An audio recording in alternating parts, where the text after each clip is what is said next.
مغفرت کا ہو گیا سامان پھر، در بدر کی خاک کتنی چھان لی، لوٹ آ رب کی طرف نادان پھر، مغفرت کا ہو گیا سامان پھر۔ بسم اللہ الرحمن الرحیم، الحمدللہ رب العالمین والعاقبۃ للمتقین والصلاة والسلام علی اشرف الانبیاء والمرسلین نبینا و حبیبنا محمد وعلی آلہ وصحبہ اجمعین۔ ناظرین، ایک ایسے مقدس اور مبارک مہینے میں کہ جس کی ہر رات میں جہنم سے آزادی کے پروانے تقسیم ہو رہے ہیں، اور ایسے مقدس اور مبارک مہینے میں کہ جس میں جنت کے دروازے کھل چکے، جہنم کے در بند ہو چکے۔ جی ہاں ناظرین، اسی رمضان المبارک کے اس آخری عشرے کے خوبصورت وقت میں اور برکات رمضان کی اس سحر ٹرانسمیشن میں آپ کا ہوسٹ حافظ زین العابدین علوی آپ کو خوش آمدید کہتا ہے۔ السلام علیکم ورحمۃ اللہ وبرکاتہ۔ ناظرین، آج ہم بات کریں گے اس ٹرانسمیشن میں اس بابرکت رات کے بارے میں جس کا ذکر قرآن کریم میں ہوا ہے، لیلۃ القدر خیر من الف شہر، ہزار ہا مہینوں سے بہتر یہ رات۔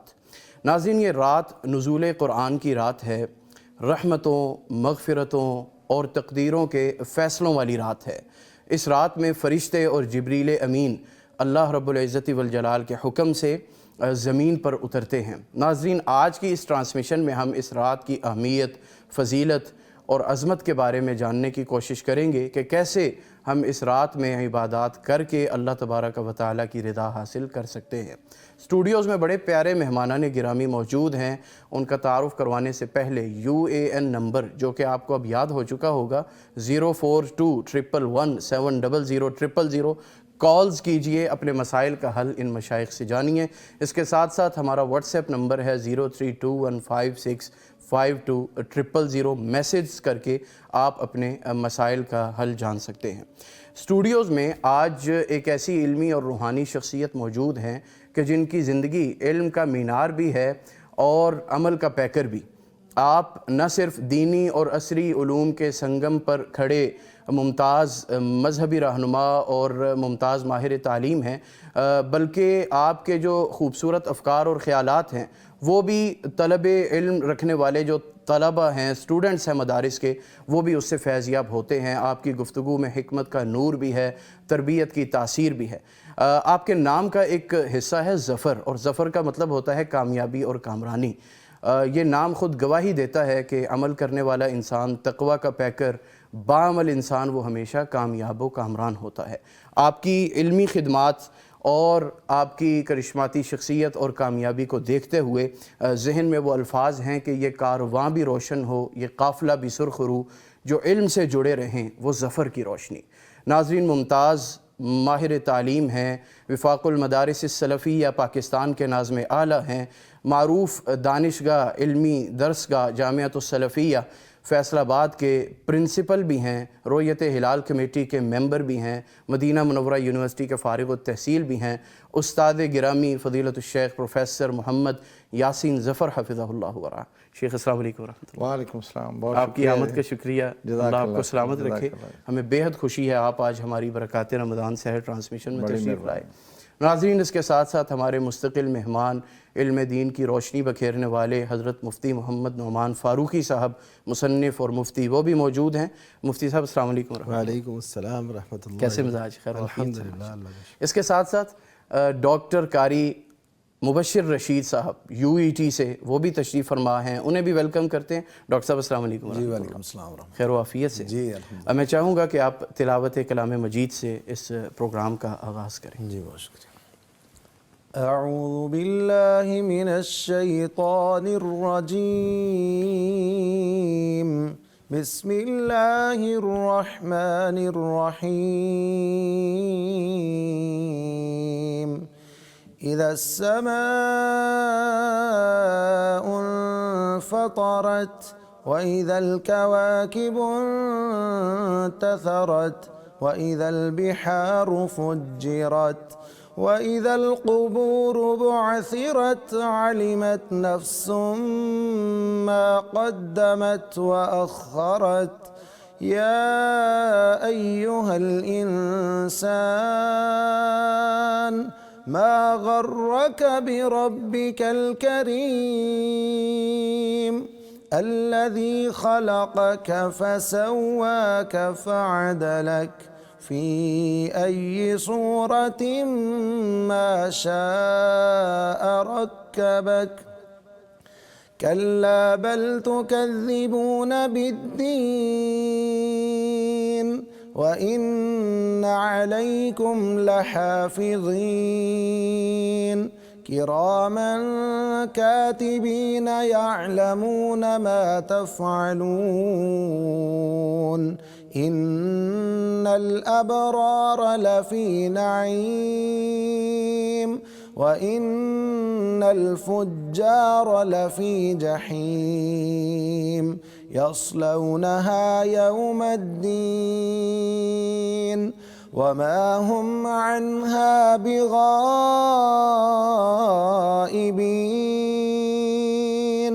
وما أدراك ما يوم الدين ثم ما أدراك ما يوم الدين يوم لا تملك نفس لنفس شيئا والأمر يومئذ لله. ماشاءاللہ ماشاءاللہ، اللہ تعالیٰ آپ کو جزائے خیر دے. بہت خوبصورت. شیخ محترم، ادب کا تقاضا بھی ہے، ترتیب کا تقاضا بھی کہ گفتگو کا آغاز آپ سے کیا جائے.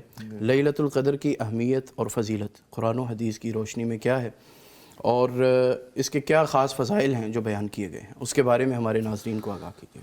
بسم اللہ الرحمن الرحیم. سب سے پہلے تو میں جی پیغام ٹی وی کا شکر گزار ہوں، آپ حضرات کا بھی.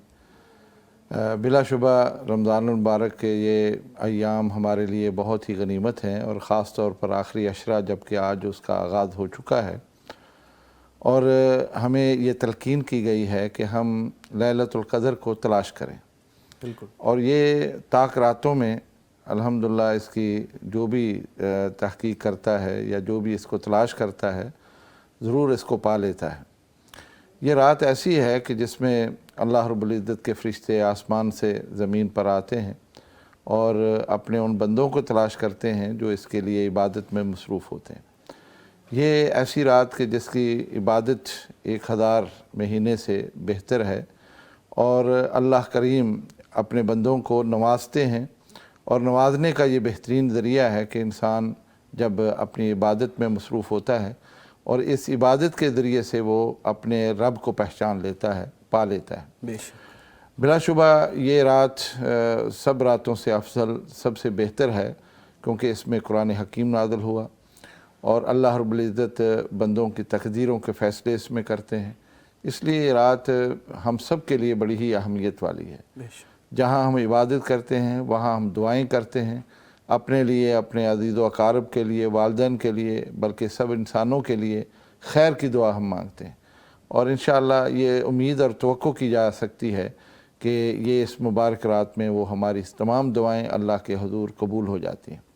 میں یہ سمجھتا ہوں ایک مسلمان کو اللہ رب العزت نے یہ اعزاز بخشا ہے کہ پورا سال وہ جیسی بھی زندگی گزارتا ہے، لیکن اس مہینے میں آ کے اللہ رب العزت اسے یہ ریلیف دیتے ہیں، یہ سہولت دے دیتے ہیں کہ کم وقت میں وہ زیادہ سے زیادہ اجر وہ سمیٹ سکے. اور اس کے لیے جہاں رمضان میں اجر بڑھتا ہے، اس رات میں تو خیر کوئی اس کی حد نہیں رہتی.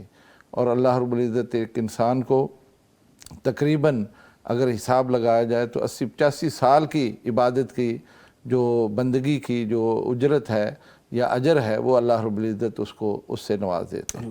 تو ہمیں تو چاہیے کہ ہم اس کے لیے کمر بستہ ہوں اور اس کے لیے محنت کریں، اور اس مہینے میں خاص طور پر آخری جو عشرہ ہے اس میں اور طاق راتوں میں ہم اس کی تلاش میں نکلیں اور اللہ کو راضی کریں، اللہ کی بندگی بھی کریں اور عبادت بھی کریں، تلاوت کریں، درود پڑھیں، جو بھی ہم سے ہو سکتا ہے نیکی کا کام کریں، قیام اللیل میں شامل ہوں، اور پھر اللہ کے حضور ہم دعا بھی کریں. تو انشاءاللہ امید کی جا سکتی ہے کہ ان راتوں میں ضرور کوئی ایک رات جو ہمارے نصیب میں لکھی ہوگی وہ ہمیں دستیاب ہو جائے. بہت خوب، ماشاءاللہ۔ ناظرین، آپ گفتگو سماعت فرما رہے تھے پروفیسر یاسین ظفر صاحب کے۔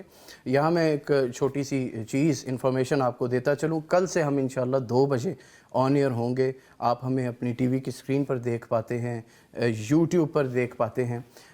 محترم مفتی نعمان فاروقی صاحب، شیخ صاحب نے جس طرح ابھی لیلۃ القدر کے حوالے سے فرمایا کہ اس کی تلاش، تو کیا یہ کوئی تعیین ہے، اس کی تحدید ہے، اس کا کوئی ضابطہ ہے کہ یہ رات لیلۃ القدر ہے؟ اس کے بارے میں فرمائیے گا۔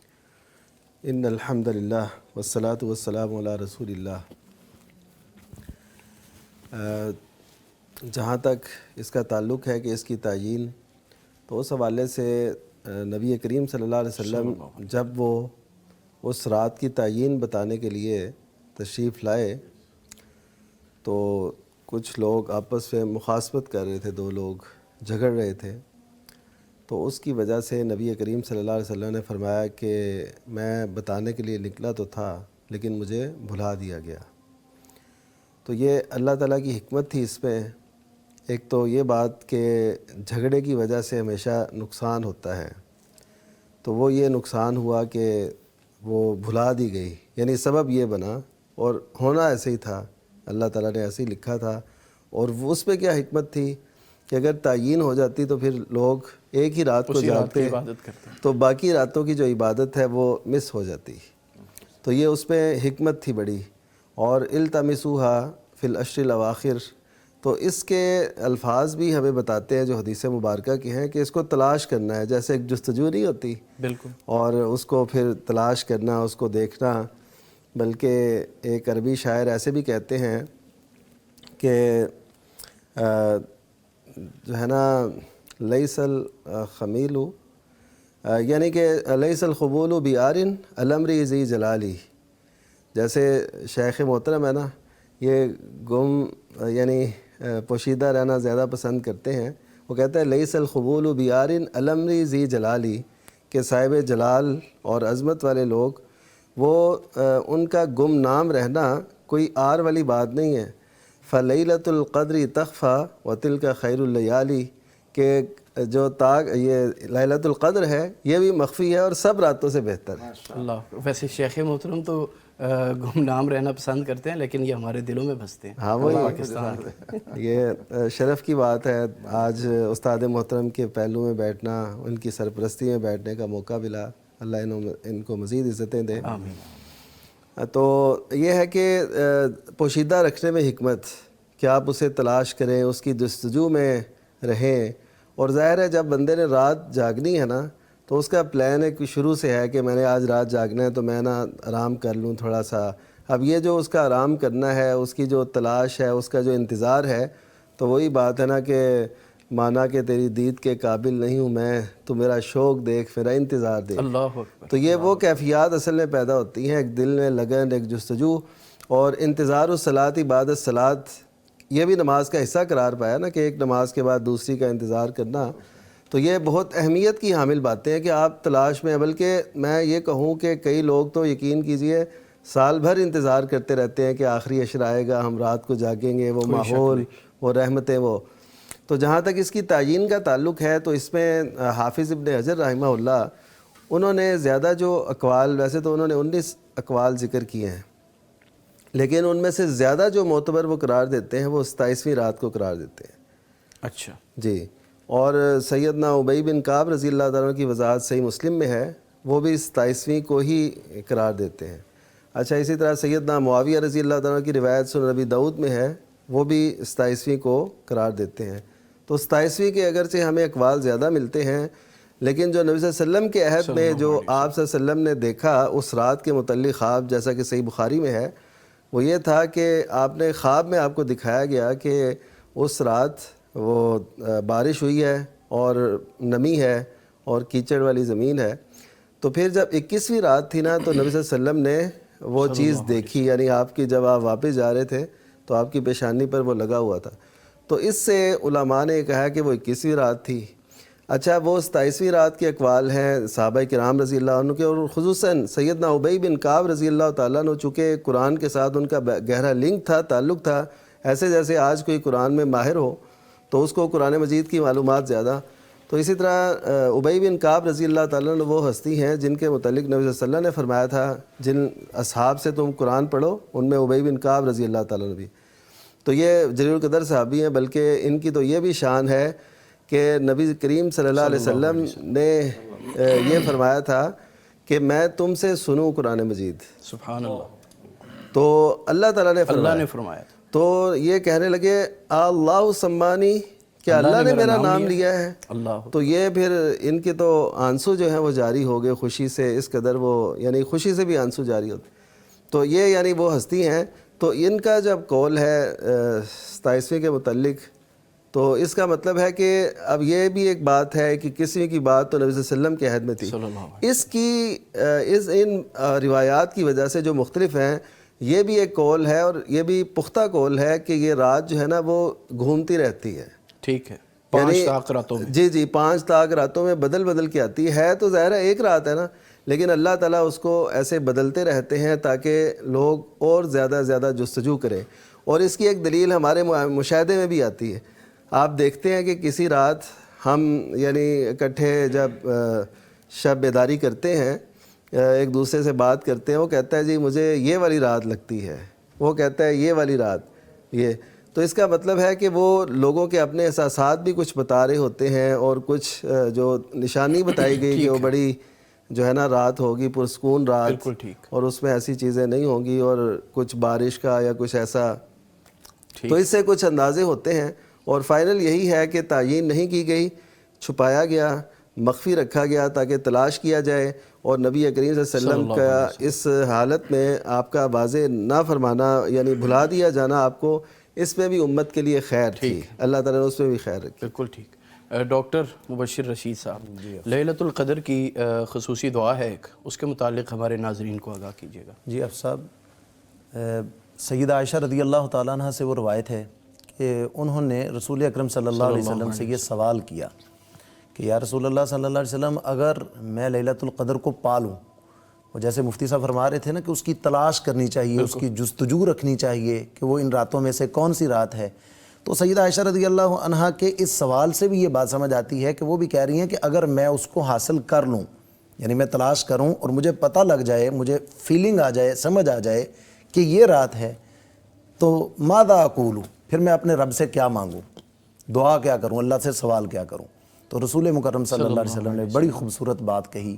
اور میں سمجھتا ہوں کہ اصل بات جو رمضان کا ٹارگٹ تھا، ہدف تھا، وہ اس دعا میں پورا ہے. بالکل ٹھیک. وہ رسول اللہ صلی اللہ علیہ وسلم نے فرمایا کہ تم نے یہ دعا پڑھنی، اللہم انک عفو تحب العفو فاعف عنی.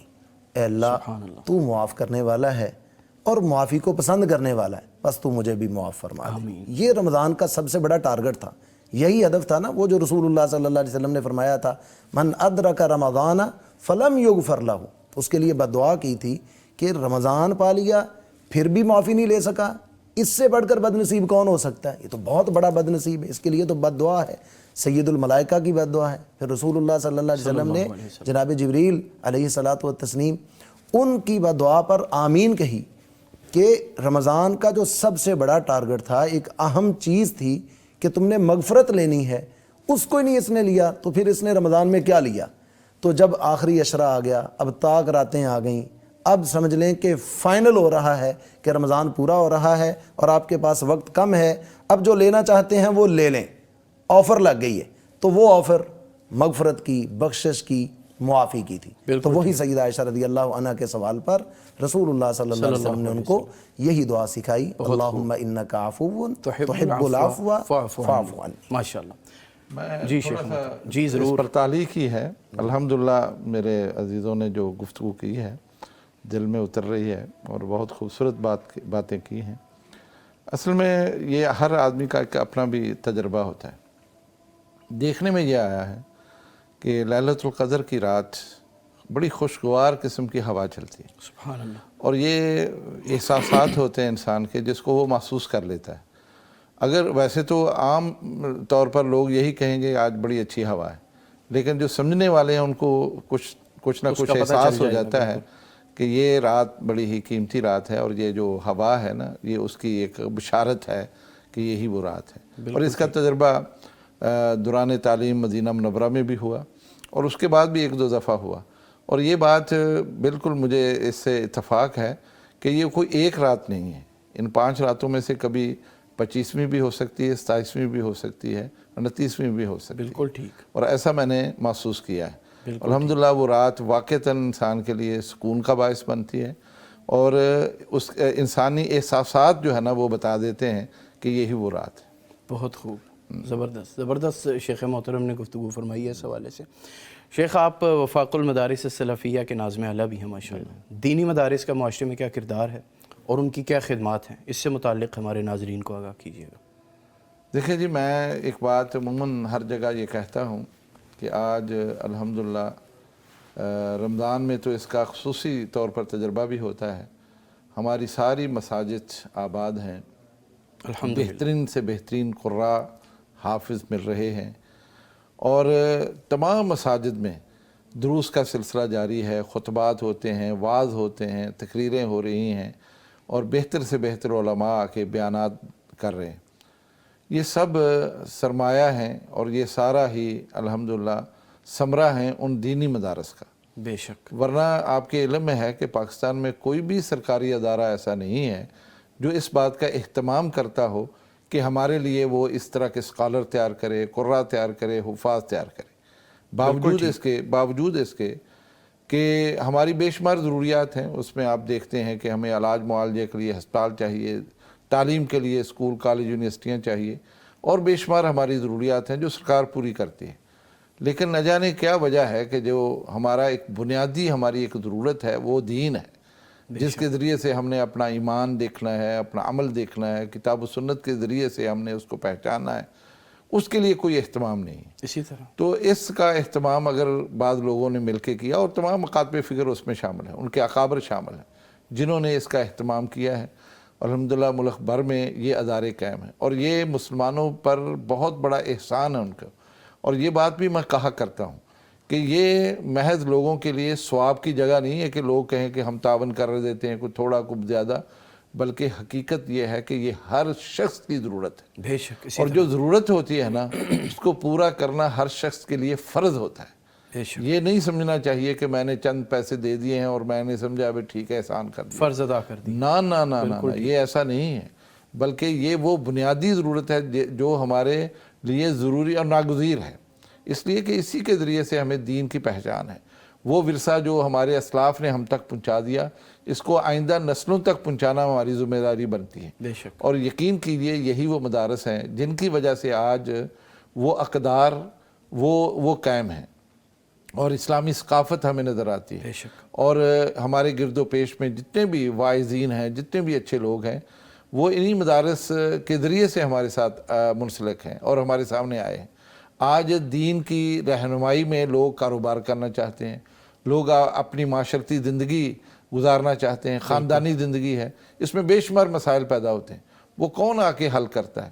وہ ان دینی مدارس کے فضلاء, وہاں کے اسکالر, وہاں کے پڑھے لکھے, وہاں کے شیوخ الحدیث, وہاں کے مفتی, وہی حل کرتے ہیں. اس لیے دینی مدارس کی اہمیت اور اس کی ضرورت سے انکار ممکن ہی نہیں ہے. اس لیے ان کے ساتھ کھڑے ہونا اور ان کے ساتھ تعاون کرنا اور ان کے ساتھ اپنی ہر طرح کی ہمدردی اس کے ساتھ جوڑنا, یہ ہر شخص کا فرض ہے اور ضرورت ہے. بالکل ٹھیک. اس کے بغیر اس کی زندگی, جیسے آکسیجن ضروری ہے, جیسے باقی چیزیں ہمارے لیے ضروری ہیں, اس طرح دینی مدارس بھی ہمارے لیے ضروری ہیں. بالکل ٹھیک. تو وفاق نے مدارس کو یعنی اکٹھا رکھا ہوا ہے. الحمدللہ اس سلسلے میں وفاق المدارس سلفیہ کا تو ظاہر ہے ایک بہت بڑا کردار ہے. بے شک. ہمارے ساتھ پورے پاکستان سے تقریباً کوئی 4-5 ہزار مدارس طلباء طالبات کے منسلک ہیں جن کی نگرانی ہم کرتے ہیں, جس ایک نصاب کے تحت وہ کام کر رہے ہیں, اور ایسا نصاب جو کہ فرقہ واریت سے پاک ہے الحمدللہ, اور جس میں انسان کو وہ شعور دیا جاتا ہے کہ ہم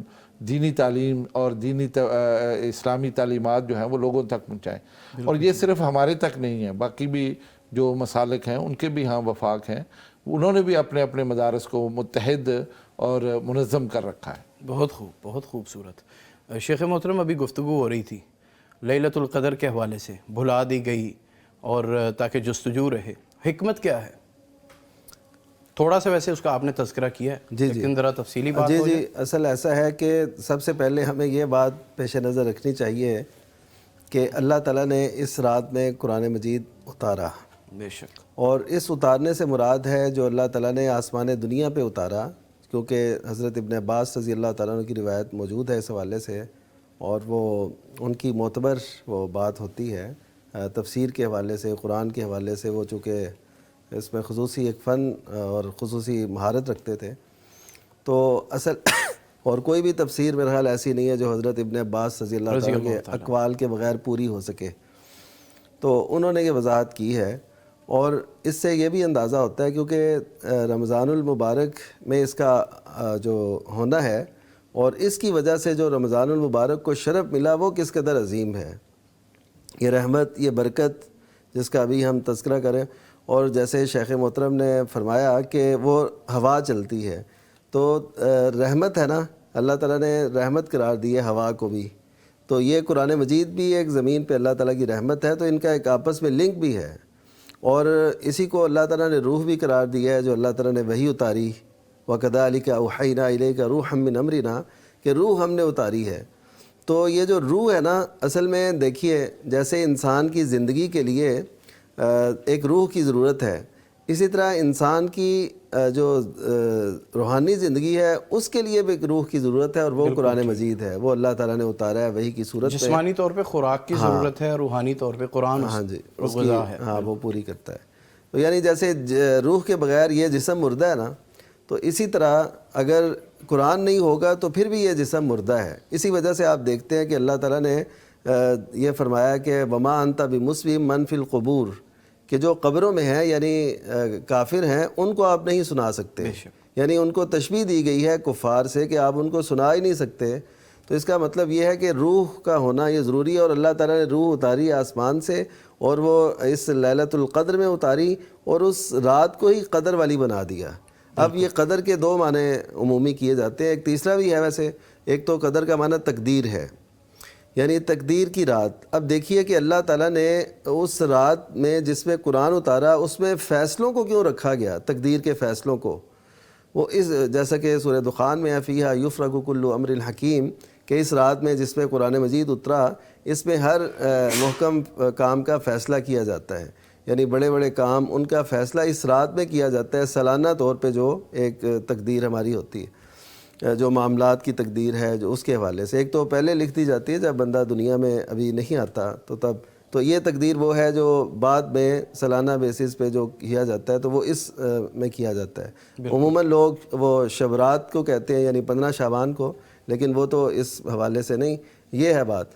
تو تقدیر کو اور قرآن مجید کے نزول کو ایک ساتھ کیوں رکھا گیا کہ جو شخص قرآن مجید سے جڑ جائے گا سمجھے اس کی تقدیر وہ اچھی بن جائے گی، سبحان اللہ، بالکل اس کی تقدیر میں بہت بہتری آ جائے گی، وہ خود اپنے نصیب پہ نازاں ہوگا کہ کیا ہوا میری زندگی میں، ایک انقلاب بپا ہو گیا وہ قرآن مجید جڑنے کی وجہ سے۔ اور دوسری دعوت یہ ہے کہ جس رات میں قرآن مجید اترا اس رات کی وجہ سے پورے مہینے کو یہ شرف ملا، تو جس دل میں قرآن مجید ہوگا اس کو بھی آس پاس کے انسانوں پہ ضرور فوقیت حاصل ہوگی۔ اللہ اکبر، تو یہ باتیں کچھ ہیں حکمت بھری، ان پہ ضرور غور کرنا اٹھاتے چاہیے۔ ہیں آپ کبھی کبھی ہمارے، بس اللہ تعالیٰ، ویسے تو خوبصورت گفتگو آپ کی جاری رہتی ہے لیکن میرا خیال ہے برکت ہے اکابرین کی۔ جی جی بالکل، یہ تو میں نے پہلے عرض کی، جیسے اچھا شیخ صاحب فرما رہے تھے نا، یہ جو جمعہ گزرا ہے مجھے ایک مدرسے کی اپیل کرنا تھی، الرحمہ انسٹیٹیوٹ واربٹن کی، تو میں نے نا لوگوں سے کہا باقاعدہ طور پہ، میں نے کہا کہ میں جو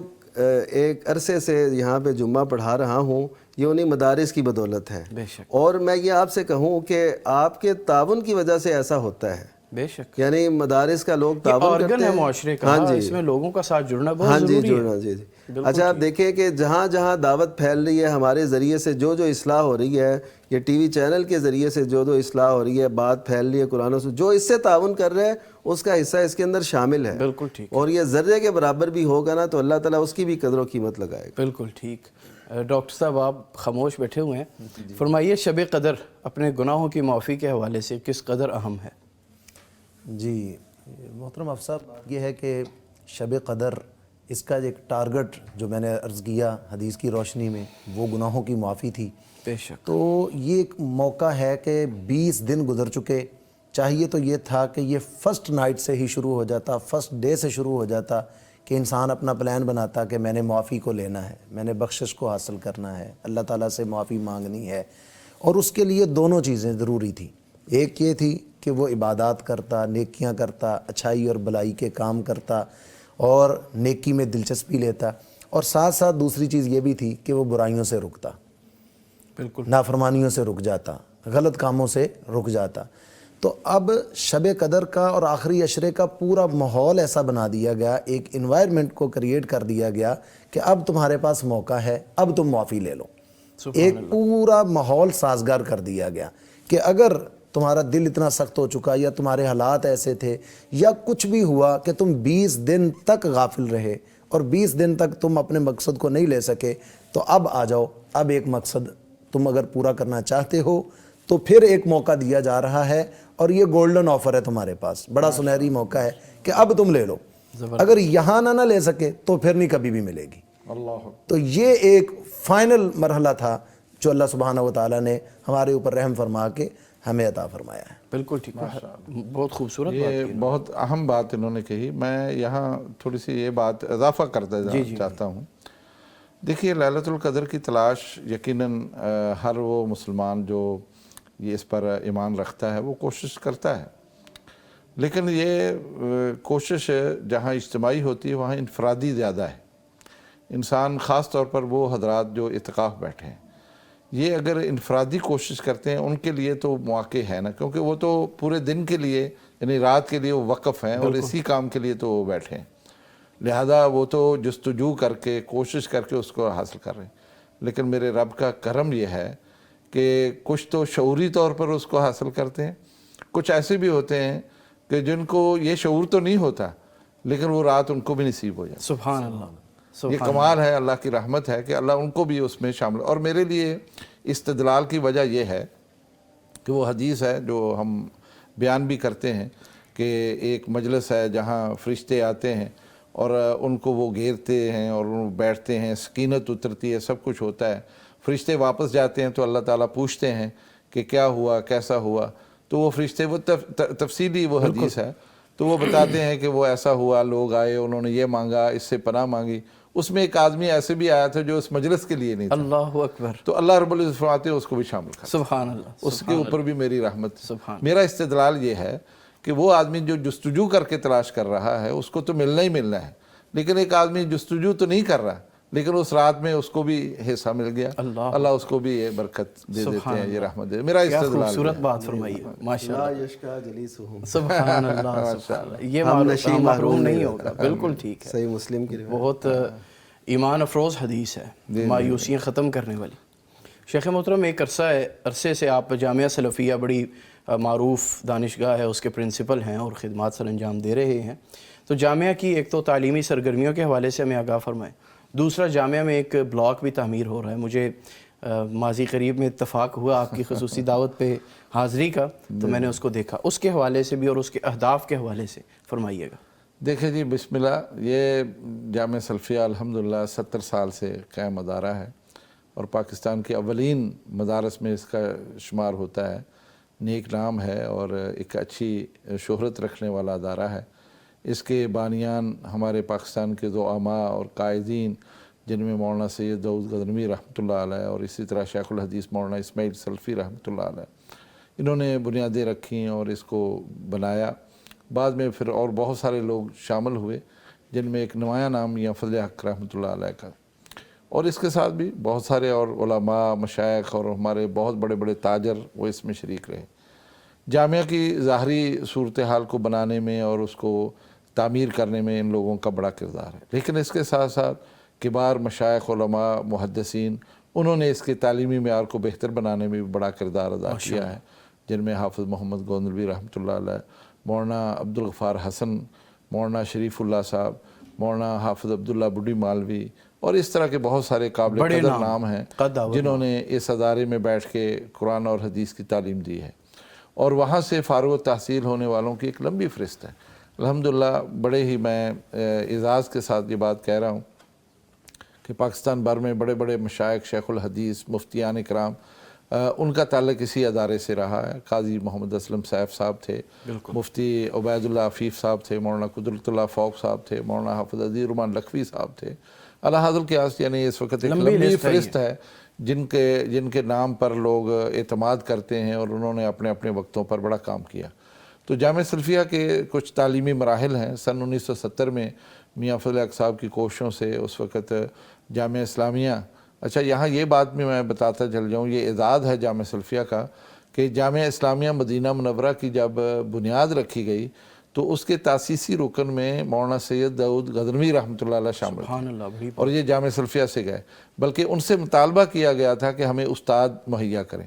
تو جو استاد اس وقت مہیا کیے گئے تھے جامعہ سلفیہ کی طرف سے، وہ اس میں حافظ محمد گوندلوی صاحب شامل تھے، مولانا شریف اشرف صاحب شامل تھے، مولانا عبدالغفار حسن صاحب شامل تھے۔ ان لوگوں نے ایک مدت تک وہاں پڑھایا، اور پھر جب ان کی ضرورتیں پوری ہو گئیں تو الحمدللہ یہ پھر واپس آ گئے۔ تو یہ اعزاز ہے جامعہ سلفیہ کا۔ تو 70 میں جا کے بالکل الحاق ہوا، پھر یہاں سے طلباء کا دینی تعلیم کے لیے اور اعلیٰ تعلیم کے لیے اسکالرشپ وہاں جانے لگے، ان میں پھر یعنی ایک سلسلہ جاری رہا۔ اور میں جب پڑھنے کے لیے گیا تھا خود سن 78 میں، تو اس کے بعد تو الحمدللہ یعنی اب تک جو میرا یعنی حساب کتاب ہے جامعہ میں، جو میرا ریکارڈ ہے، وہ ہم 700 سے زیادہ اسکالرشپ لے چکے ہیں۔ جامعہ سلفیہ کا یہ اعزاز ہے۔ اور صرف مدینہ یونیورسٹی نہیں بلکہ باقی دیگر یونیورسٹیاں بھی ہیں، جن میں جامعہ امام شامل ہے، ام القریٰ شامل ہے، جامعہ ازہر شامل ہے۔ تو ان ہمارے فضلاء نے وہاں جا کے پڑھ کے اعلیٰ تعلیم حاصل کر کے پاکستان میں بھی آئے اور باہر بھی وہ گئے، مختلف شعبوں میں کام مختلف شعبوں میں الحمدللہ وہ کام کر رہے ہیں۔ جامعہ سلفیہ کی یہ خدمت بڑی اہم خدمت ہے۔ اس وقت برطانیہ میں، امریکہ میں، آسٹریلیا میں، ہمارے عرب امارات میں، کویت میں اور بہت سارے اور دیگر ممالک میں الحمدللہ یہاں کے فضلاء شامل ہیں۔ اور یہ ایک یعنی ایسی مثبت دعوت اور جو اعتدال پر مبنی ہے، اور چونکہ ہمارا منہج بھی ایسا ہے، ہمارا طریقہ کار بھی ایسا ہے کہ ہم بچوں کی تربیت اسی انداز سے کرتے ہیں کہ ان میں اس طرح کی فرقہ واریت، لڑائی جھگڑے، شدت پسندی، انتہا پسندی یہ نہیں ہوتی، اور بڑے ہی ایک اچھے انداز سے جہاں کہیں بھی جا کے کام کر رہے ہیں۔ آپ کے سامنے ہے اس وقت ماشاءاللہ یہ ایک ہمارا نمونہ ہمارا آپ کے سامنے ہے، اور ایسا ہی نہیں ہے بلکہ الحمدللہ بہت سارے لوگ ہمارے فضلاء جنہوں نے یہاں جو ہاشم یزمانی صاحب ماشاءاللہ جو موبر ہیں، یہ بھی جامعہ سلفیہ کے، میری اٹھان بھی جامعہ سلفیہ سے ہوئی الحمدللہ، اور وہاں سے میں نے آغاز کیا اپنی تعلیم کا ماشاءاللہ۔ تو یہ ایک بڑی خوبصورت یعنی کوشش ہے جامعہ سلفیہ کی، تو ایک تاریخ ہے اس کی۔ اور پھر اس کے بعد ہم نے بہت اس کو ترقی بھی دی، ظاہری حالت بھی اس کی بہت بہتر بنائی۔ اس وقت جامعہ کی جو لائبریری ہے ہمارے پاکستان میں ایک نمایاں لائبریری ہے، بالکل مجھے دیکھنے کا اتفاق ہوا، زیادہ کتابیں اس میں شامل ہیں۔ اس میں گوشۂ رحمت ہے، سیرت کارنر ہم نے بنایا جس میں 10,000 سے زیادہ کتابیں ہیں، اور اس میں دن بدن اضافہ بھی سیرت پر، اور اس میں دن بدن ہم اضافہ بھی کر رہے ہیں۔ اسی طرح اور بھی بہت سارے موضوعات پر وہاں الحمدللہ ہم نے الگ سے ریسرچ سینٹر ہے، کام ہو رہا ہے، تحقیقی کام ہو رہا ہے، مقالے لکھے جا رہے ہیں۔ یہ سارا کام جامعہ سلفیہ میں، تخصص کی کلاس ہے، اور جو کو ہم کئی سالوں سے اس کو چلا رہے ہیں، اور مفتی تیار کر رہے ہیں، جو داعی تیار کر رہے ہیں، جو جا کے معاشرے میں الحمدللہ لوگوں کی رہنمائی بھی کر رہے ہیں۔ یہ ساری خدمات جامعہ کی ہیں۔ باقی رہ گیا جہاں تک تدریسی بلاک جو تعمیر ہو رہا ہے، اصل میں طلباء کی تعداد زیادہ ہونے کی وجہ سے پہلے جو کلاس روم تھے وہ ناکافی ہو گئے، اور ہمارے لیے پھر مجبوری بن گئی، ہم نے کلاسیں کچھ مسجد میں لگائیں، تو اس سے تعلیم کا جو ایک ماحول وہ پیدا نہیں ہوتا تھا، کیونکہ کھلی جگہ ہے، لوگوں کی آمد و رفت بھی ہوتی ہے، تو وہ بات بنتی نہیں۔ تو اس ضرورت کو پیش نظر رکھ کر ہماری انتظامیہ، اللہ ان کو جزائے خیر دے، اور خاص طور پر ہمارے جو اس وقت کے صدر تھے حاجی بشیر احمد، جو حبی کریم فوت ہو گئے، اللہ ان کی قبر منور کرے، ان سب نے مل کے پھر یہ حوصلہ ہمیں دیا کہ آپ شروع کریں، ہم انشاءاللہ اس کو تعمیر کرتے ہیں۔ تو اس سلسلے میں پھر باقاعدہ نقشہ بنایا گیا، اور تمام ضروریات کے مطابق جدید خطوط پر ان کلاس روموں کو بنانے کا ہم نے عزم کیا، جس کا سنگ بنیاد ہم نے پھر نومبر میں رکھا۔ علماء مشائخ اس میں شامل ہوئے، اور خاص طور پر ڈاکٹر ذاکر نائک حافظہ اللہ وہ بھی آئے اور انہوں نے بھی سنگ بنیاد میں شرکت کی. بالکل ٹھیک. اور آج وہ الحمدللہ عمارت بننے جا رہی، اس کا اسٹرکچر تیار ہو گیا ہے الحمدللہ. گرے اسٹرکچر تیار ہاں جی وہ ہو گیا ہے، اور اب باقی کام بھی بڑی تیزی سے جاری ہے. مجھے امید ہے انشاءاللہ اسی سال میں ہم اس کا باقاعدہ رسمی افتتاح کر کے وہاں کلاسیں منتقل کریں گے. بہت خوب.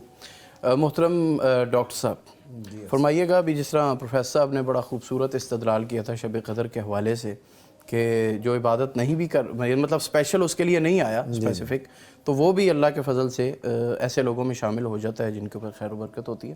تو کوئی شخص اگر عبادت نہیں کر سکا تو اس کے بعد اسے احساس ہو جائے تو وہ کیا کرے کہ جی یہ رات تھی؟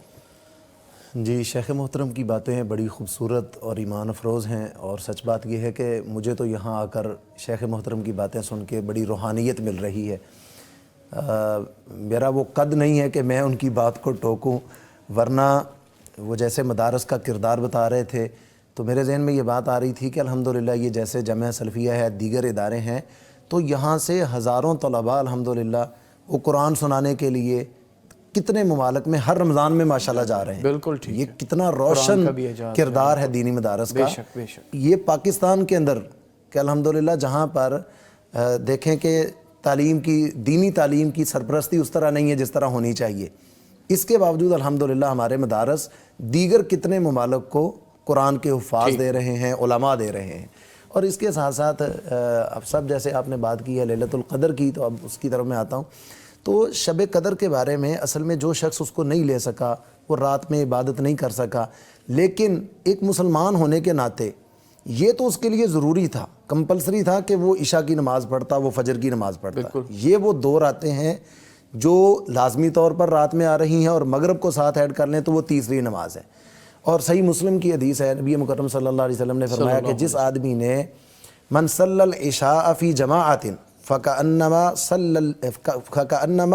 صلی اللیل نصفہ، جیسے کہ اس آدمی نے جس نے عشاء کی نماز کو جماعت کے ساتھ پڑھ لیا تو اس نے آدھی رات کا قیام کر لیا. اور پھر جس نے فجر کی نماز بھی جماعت کے ساتھ پڑھ لی تو فرمایا صلی اللیل کلہ، سبحان اللہ، اس نے تو پوری رات کا ہی قیام کر لیا ہے. بہت خوبصورت. اب یہ تو کمپلسری تھا، یہ تو ضروری تھا نا. اب ایز اے مسلم ہم یہ تو نہیں کہہ سکتے کہ اس کو کرنا چاہیے تھا، چلو بہتر تھا، نہیں، یہ تو ضروری ہے. تو اگر اس نے یہ کر لیا تو اس کو اللہ تعالیٰ سے امید رکھنی چاہیے، اللہ کی رحمت کا ٹھاٹھے مارتا ہوا سمندر. اور پھر رمضان میں انشاءاللہ ہم اللہ تعالیٰ سے یہ امید رکھیں گے کہ یا اللہ اگر ہم نے یہ دو نمازیں جماعت کے ساتھ پڑھ لیں تو اپنے محبوب علیہ الصلوۃ والسلام کی اس حدیث کی برکت سے اور اس کی روشنی میں ہمیں پوری رات کے قیام کا، پوری رات کے تہجد کا اجر عطا فرمائے. ہمارے لیے تو یہ بڑا ایک اور آسانی کر دی ہے، بہت خوبصورت ہے. الحمدللہ الحمدللہ. محترم مفتی صاحب یہ فرمائیے گا کہ پوری دنیا میں یہ رات ایک ہی ہوتی ہے یا باہر ممالک اور رویت والوں کے لیے یہ الگ الگ ہوگی؟ جی جیسا کہ پہلے بھی عرض کیا گیا کہ ایک قول ہے اور وہ اس کی کوئی ہے حیثیت، وہ ایسے ہی نہیں ہے قول کہ یہ رات گھومتی رہتی ہے مختلف راتوں میں، یعنی ان 5 راتوں میں جو طاق راتیں ہیں ان میں. تو جب وہ گھومتی ہے تو اب دیکھیے کہ یہاں پہ اگر وہ جو طاق رات ہے تو کئی ملکوں میں وہ جفت رات ہے. بالکل. تو ہم کہیں گے کہ وہی جو طاق رات تھی نا جو ایک اس سال قرار پائی، تو وہ اس سال ادھر پہلے آ گئی ادھر بعد میں آئی، یا ادھر پہلے آ گئی دیگر ممالک میں بعد میں آئی. تو ایسے اس کا یعنی وہ چکر ہے اس کا. یہ جیسے تاریخ ہوتی ہے، مثلا کل ادھر اگر 20 تھی آج ادھر 21 ہے، تو ایسے ہی فرق پڑتا ہے تاریخ کے ساتھ ساتھ، کیونکہ یہ سورج کے نظام کے ساتھ ہے نا یہ دن رات کا، تو جب وہ بدلے گی تو یہ بھی بدلے گا. بالکل ٹھیک. تو اس وجہ سے وہ ہم نے دیکھنا ہے اس اعتبار سے. یہ ایسے ہی ہے جیسے ایک ٹرین چل رہی ہو، پہلے یہ اسٹیشن آیا پھر وہ اسٹیشن، ٹرین ایک ہی ہے تو یہاں سے گزر کے وہ آگے آ گئی، تو اسی طرح وہاں سے گزر کے وہ رات اگلے ملک میں پہنچ چکی ہے، یا اگلے وہ خطے میں جہاں پہ اس نے طلوع ہونا ہے وہاں پہ پہنچ چکی ہے. تو یہ بات ہے. باقی یہ بات کہ جو دعا ہے اس حوالے سے میں تھوڑی روشنی ڈالنا چاہوں گا کہ نبی کریم صلی اللہ علیہ وسلم نے جو فرمایا اللہم انک عفو تحب العفو فاعف عنی، یہ جو عفو کا لفظ ہے نا یہ بخشش سے زیادہ عام ہے. یعنی جو مغفرت کا لفظ ہے، مغفرت اصل میں کہتے ہیں کسی چیز کو ڈھانپ دینے کو، اور عفو کہتے ہیں کہ کسی کو شامل نہ کرنے کو. یعنی ایسے سمجھیں کہ جب آپ کا گناہ نامہ اعمال میں لکھا ہی نہیں جائے گا تو پھر اس کی مغفرت کا تو سوال نہیں پیدا. مغفرت تو ہوتی ہے کہ لکھا گیا ہے تو اللہ تعالیٰ اس کو ڈھانپ دے. تو عفو کا مطلب یہ ہوگا کہ اس کو اللہ تعالیٰ شامل ہی نہ کرے. تو مطلب یہ ہے کہ اس رات میں یہ کہا گیا کہ اللہ ہم سے ایسا معاملہ کر دے کہ ہم سے درگزر ہی فرما دے, وہ تیرے یعنی ہاتھ شمار میں ہی نہ آئے, یعنی وہ تیرے سامنے لکھے ہی نہ جائیں, ذکر ہی نہ ہو. تو یہ اصل یہ بات ہے کہ دیکھیے بخشش تو کرتے کرتے آئے نا. ایک تو محروم لوگ بھی ہوتے ہیں جیسے ڈاکٹر صاحب نے اشارہ بھی کیا, لیکن ایک ہے کہ وہ بخشش مانگتے مانگتے آ رہے ہیں تو اب ان کو مزید اللہ تعالیٰ نے بہتر کیا کہ چلو درگزر ہی کر دیا جائے. اور عفو ان کی صفت یہ اللہ تعالیٰ کے اس اظہار کے لیے ہے جو معافی کو پسند فرماتا ہے, اور ہم سے بھی کہتا ہے الا تحبون ان یغفر اللہ لکم, کہ تم نہیں چاہتے کہ اللہ تمہیں بخشے تو تم بھی آپس میں درگزر سے کام لو. ولیعفو تو درگزر اور اگنور کرنا اور باتوں کو چھوڑ دینا کوئی بات نہیں, ہوتا رہتا ہے, ایسی کوئی بات نہیں. اللہ آپ کو خوش رکھے. ایسے کلمات کہہ دینے سے دل بڑا ہوتا ہے اور بندے کے اندر حوصلہ پیدا ہوتا ہے. تو عفو کے اس مطلب کو اور مغفرت اور عفو کے درمیان جو ایک فرق ہے نا, اس کو ضرور ہمیں مد نظر رکھ کے وہ دعا مانگنی چاہیے جو اللہم انک عفو تحب العفو فاعف عنی. یہ وہ محبت. رویت کے حوالے سے بات ہو رہی تھی کہ اللہ تعالیٰ تو قادر ہے نا اجر دینے پہ, پھر ثواب یعنی ادھر پہلے آ گئی کسی اور کنٹری میں, بعد میں وہ رات آئی. سبحان اللہ. لیلۃ القدر کی عبادت کے حوالے سے پھر ہمیں کوئی نصیحت فرمائیے کہ کیسے اس رات کو بتانا چاہیے. ماشاءاللہ ایک تو قیام اللیل ہی ہے جو سب سے اہم اس میں ہوتا ہے, لیکن اس کے ساتھ ساتھ بھی انسان دعا کرے, تلاوت کرے, ذکر و اذکار کرے, اور سب سے بڑی بات یہ ہے کہ انسان کائنات پر تدبر کرے. یہ بھی عبادت سے کم چیز نہیں ہوتی. بالکل کہ انسان کائنات پر تدبر کرے اور اللہ کی جو معرفت ہے اس سے حاصل ہوتی ہے. اللہ کی عظمت کا پتہ چلتا ہے, اس کی کبریائی کا پتہ چلتا ہے. اور انسان جب ان چیزوں پر غور و فکر کرتا ہے کہ اتنی بڑی زمین ہے, اتنا بڑا آسمان ہے, اتنی بڑی یہ خلا ہے, اتنی بڑی مخلوقات ہیں, تو ان سب کو پالنا, روزی دینا, یہ ظاہر بات ہے وہی کر سکتا ہے جو ان سے بھی بڑا ہے. بے شک. تو یہ چیزیں جو ہے نا تدبر کرنا بیٹھ کے کہیں, یہ بھی اسی میں شامل ہو جاتا ہے. ورنہ انسان کی جو عبادات ہیں, میں یہاں شاید میری بات سے اختلاف کی گنجائش ہے, اور وہ یہ ہے کہ انسان اگر یہ سمجھے کہ خلوت میں رہے اور خاموشی اختیار کرے, اور یہ خاموشی بھی انسان عبادت کے زمرے میں آ جاتی ہے. اگرچہ ذکر کرے اس موقع پر, اللہ کا نام لے اور تسبیحات پڑھے, لیکن اگر وہ خاموش بھی رہتا ہے نا, اس لیے کہ گناہ سے بچ جاتا ہے, جھوٹ سے بچ جاتا ہے, غیبت سے بچ جاتا ہے, چغلی سے بچ جاتا ہے. تو انسان اگر منفی چیزوں سے بچتا ہے, یہ بھی تو عبادت ہے. بڑی خوبصورت بات. تو اس لیے یہ اس رات میں انسان کو یہ طریقے اختیار کر لینے چاہیے. بعض دفعہ انسان یہ سمجھتا ہے کہ میں اس وقت ایسی پوزیشن میں نہیں ہوں کہ میں قیام کر سکوں, تو وہ بیٹھ کے کچھ پڑھتا ہے, تلاوت کرتا ہے, یا وہ سمجھتا ہے کہ اس وقت میں تھک گیا ہوں تو کچھ آرام کرنا چاہتا ہے, یہ اس کا آرام بھی عبادت میں آ جاتا ہے. سبحان. تو میرے نزدیک تو اس میں بڑی وسعت ہے. انشاءاللہ کوئی بھی آدمی کسی بھی طریقے سے اگر اس رات کو بیٹھ کے وہ کرتا ہے, عبادت کرتا ہے, ایسی صورتحال اختیار کرتا ہے, تو انشاءاللہ العزیز اللہ کی رحمت سے محروم نہیں ہوگا. بالکل. اگر کوئی شخص آرام کے لیے تھوڑی دیر سستانے کے لیے لیٹتا ہے تو حرج تو نہیں. یہ بھی اس کی عبادت ہے, اس لیے کہ اپنے آپ کو وہ تیار رکھتا ہے نا, اور اپنی عبادت کے اندر وہ وقفہ کرتا ہے, اور اس کے لیے وہ مستعد ہو کے مزید دوبارہ وہ اس میں آ جاتا ہے. تو یقیناً ایسا ہوتا ہے. بالکل ٹھیک. ڈاکٹر صاحب محترم, لیلۃ القدر کے حوالے سے بہت سی بے بنیاد باتیں وہ ہم اکثر سنتے ہیں, معروف ہو چکی ہیں. مثلا اس رات میں درخت سجدہ ریز ہوتے ہیں, کتے نہیں بھونکتے, پانی دودھ بن جاتا ہے, وغیرہ وغیرہ. اس میں کیا غلط ہے اور کیا صحیح؟ رہنمائی فرمائیں. دیکھیں محترم افصاح, جہاں تک بات ہے درختوں کے سجدہ ریز ہونے کی, تو ہم نے درختوں کی عبادت اتنی محدود کیوں کر دی کہ وہ صرف اسی رات میں ہوتے ہیں؟ وہ تو ہمیشہ ہی ہوتے ہیں. بالکل. ہر چیز وہ اللہ کے سامنے سجدہ ریز ہے. کل قد علم صلاتہ و تسبیحہ. ہر چیز نے اپنی نماز اور اللہ کی پاکی بیان کرنے کا طریقہ سیکھ لیا ہوا ہے, اور اس کے مطابق وہ کر رہے ہیں. تو درخت بھی سجدہ کرتے ہیں, اسی طرح سورج، چاند، ستارے، ہر چیز سجدہ کر رہی ہے، زمین و آسمان سجدہ کر رہے ہیں، اللہ تعالیٰ کی جمیع مخلوقات وہ اللہ سبحانہ و تعالیٰ کو سجدہ کر رہی ہے. تو صرف اس ایک رات میں ہی کرتے ہیں، اس کی تو کوئی دلیل نہیں ہے. جب ہمارے پاس کتاب و سنت سے اس کی کوئی دلیل نہیں ہے تو پھر ہم یہ نہیں کہہ سکتے کہ صرف اس رات میں ایسی بات ہوتی ہے. اور دوسری بات یہ ہے کہ جہاں تک بات ہے کہ اس رات میں لوگوں نے ایسی باتیں مشہور کر رکھی ہیں، اس کی پھر ایک وجہ یہ بھی ہے نا، انہوں نے پھر اس کو 27ویں رات کو خاص کر لیا اور باقی 4 راتوں میں وہ قدر غافل ہو گئے. بالکل. اب جیسے مفتی صاحب نے بات کی، حضرت شیخ محترم نے بات کی کہ بھئی اس کو تلاش کریں، اس کی جستجو کریں، اس کا تو تقاضا یہ تھا کہ پھر وہ 5 راتوں میں ہوتی. اب جب انہوں نے کچھ خاص مخصوص اعمال سمجھ لیے اور اس کے خاص طریقے سمجھ لیے تو اس کو پھر 27ویں شب کے ساتھ انہوں نے جوڑ دیا.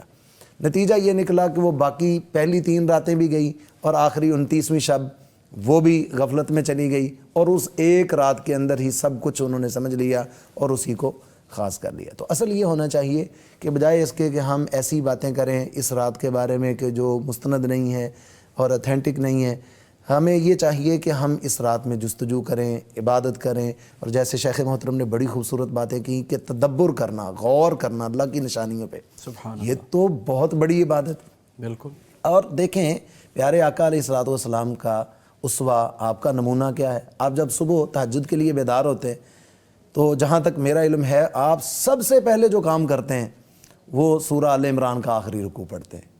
ان فی خلق السماوات والارض واختلاف اللیل والنہار لآیات لأولی الالباب الذین یذکرون اللہ قیاما وقعودا وعلی جنوبہم ویتفکرون فی خلق السماوات والارض. جو شیخ صاحب نے بھی کہا. جی کتنی خوبصورت بات ہے. تدبر کائنات. تدبر کتنی بڑی عبادت ہے جو اللہ کے حبیب علیہ الصلوۃ والسلام رات کے اندھیرے میں جب اٹھے ہیں تہجد پڑھنے کے لیے تو سب سے پہلے یہ عبادت کر رہے ہیں. اور استاد محترم شیخ محترم کی وساطت سے میں سمجھتا ہوں کہ ہمیں یہ پتہ چلا ہے اور یہ ہمارا پیغام جا رہا ہے لوگوں تک کہ یہ کام ہے کرنے والا. اللہ کی نشانیوں پر غور کرنا یہ عبادت ہے. اس شب کا ایک بہت بڑا مقصد یہ ہے کہ اس میں ہم اللہ تعالیٰ کی نشانیوں پر غور کریں اور اللہ کی قدرت کو سمجھیں، اس کے وجود پر غور کر کے اس پر اپنے ایمان کو مضبوط کریں. بالکل ٹھیک. سبحان اللہ. مفتی صاحب آپ بھی روشنی ڈالیے. جی یہ جیسے تفکر اور تدبر کی بات ہو رہی ہے تو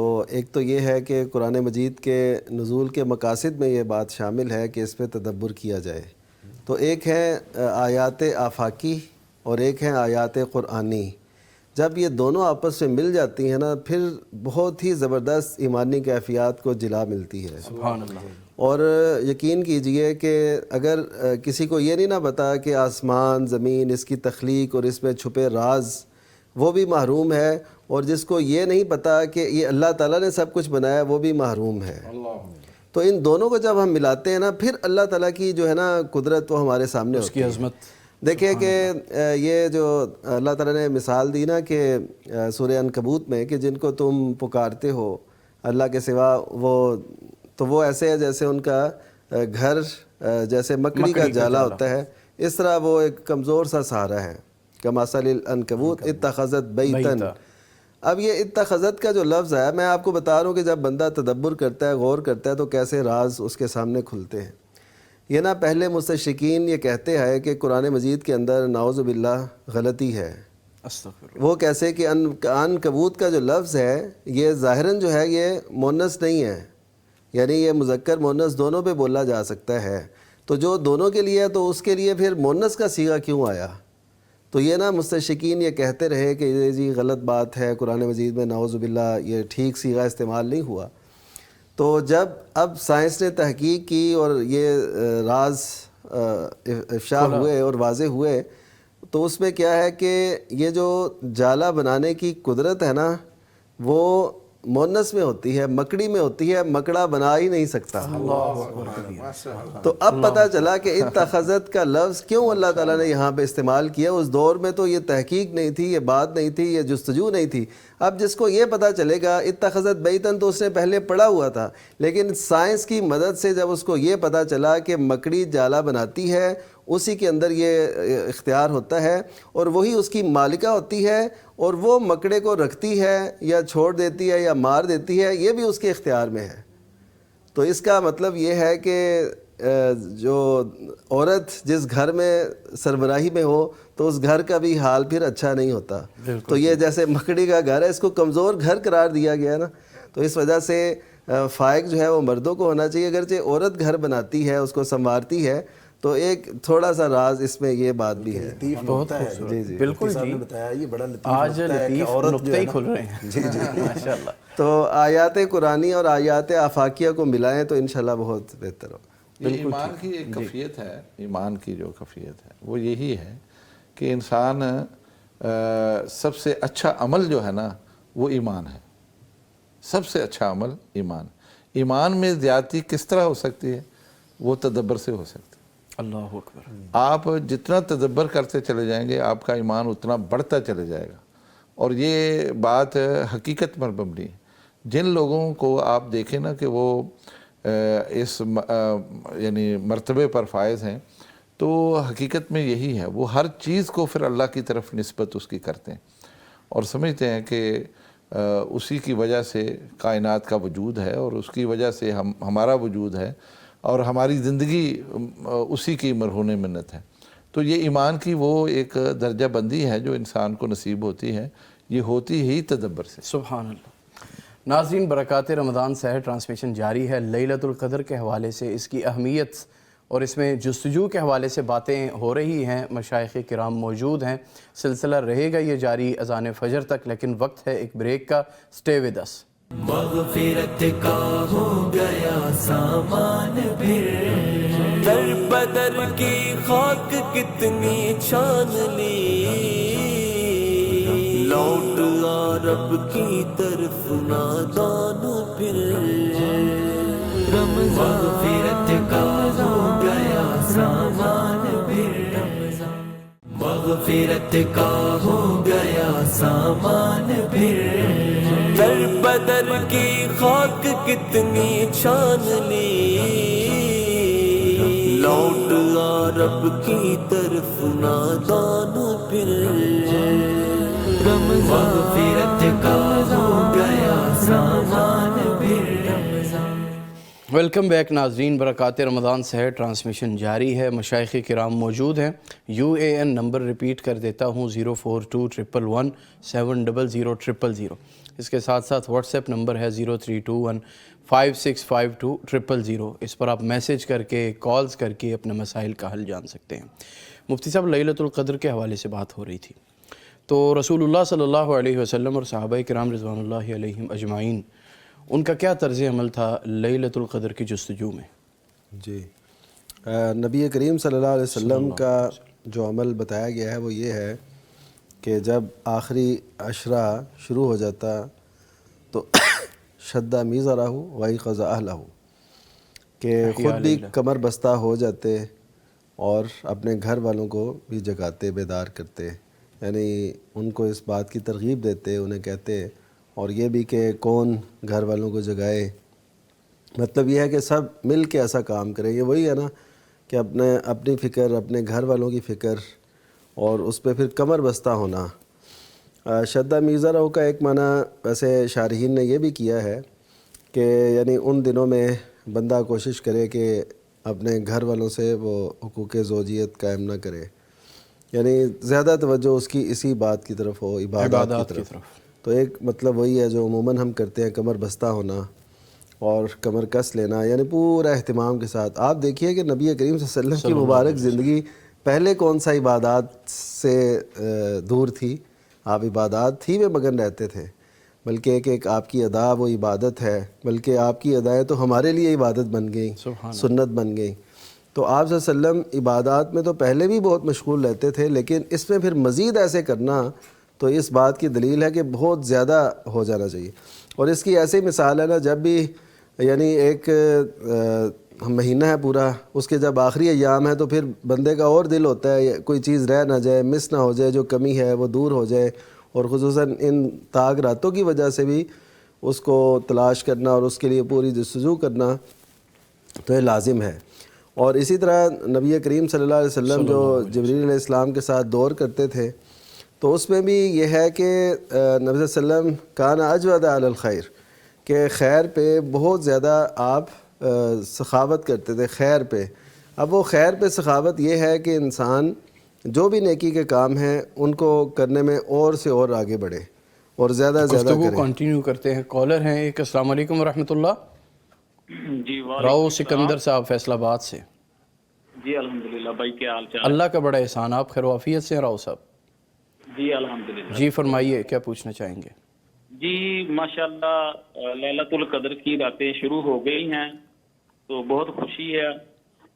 تو میں یہ پوچھنا چاہ رہا تھا علماء کرام سے کہ لیلۃ القدر ہمیں صحابہ کرام سے اور نبی حضرت محمد صلی اللہ علیہ وسلم سے کیا سبق ملتا ہے، اور یہ راتیں مسجد میں گزارنا بہتر عمل ہے یا ہم یہ راتیں اپنے گھروں میں نوافل کی صورت میں بھی گزار سکتے ہیں؟ تاکہ ایک حدیث کے مطابق ہے کہ نفلی عبادت گھروں میں کیا کرو تاکہ اس کا درجہ زیادہ ہے.